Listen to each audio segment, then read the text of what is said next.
बिरासती भरिसां ॻोठ खबड़ सोलंगी में 12 ॾींहं अॻु बेदर्दी सां क़तल थियल ॻोठाणी लियाकत सोलंगी जे बेवा जो पंहिंजे ई यतीम ॿारनि समेत ॻोठाणनि सां गॾु पाक किताब खणी बासर वॾेरे ख़िलाफ़ सख़्त एहतजाज मुज़ाहिरो।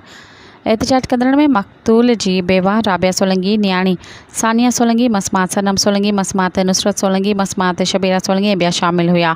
इन मौक़े ते एहतजाज कंदड़नि ॿुधायो त 12 ॾींहं अॻु ॻोठ में घर भरिसां दुकान ते वेठल लियाकत सोलंगीअ खे हकड़ा बिरादरी जे रहमान हकड़ो, इरफान हकड़ो, गुलशेर हकड़ो, इमरान हकड़ो समेत ॿियनि हमलो करे गोलियूं हणी क़तल करे छॾियो हो। जे त भर वारे ॻोठ जो बासर वॾेरो हाशिम सोलंगी जेको पुलिस में आफ़ीसर आहे, घर में दाख़िल थी बेवा खे ख़ानगी तौर ते जेको करण लाइ धमकियूं ॾिनियूं। बेवा राबिया सोलंगी ॿुधायो त बासर वॾेरो हाशिम सोलंगी हुनखे केस तां हथ खणण लाइ हिरासा करे रहियो आहे ऐं धमकियूं ॾींदे चयो त फौरी तौर ते जवाबदारनि सां फ़ैसिलो कर ऐं थाणे ते दाख़िल थियल क़तल जो केस वापसि वटि, ॿी सूरत में तव्हांजे ॻोठ में रहणु मुश्किल कयो वेंदो ऐं तुंहिंजे मुड़ुस जहिड़ो पुटनि सां बि साॻियो हशर कयो वेंदो।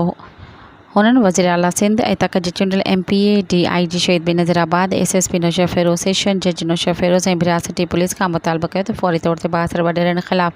नोटिस वठी तहफ़्फ़ुज़ ॾियारियो वञे। ॿिए पासे इल्ज़ाम हेठि आयल हाशिम सोलंगी ॿुधायो त मां कंहिंखे बि धमकियूं नाहे ॾिनियूं, मां कराची में ड्यूटी ते मौजूदु आहियां। सब्सक्राइब कयो अवामी न्यूज़ HD खे ऐं ताज़ा तरीन ख़बरुनि लाइ ॾिसंदा रहो अवामी न्यूज़ HD।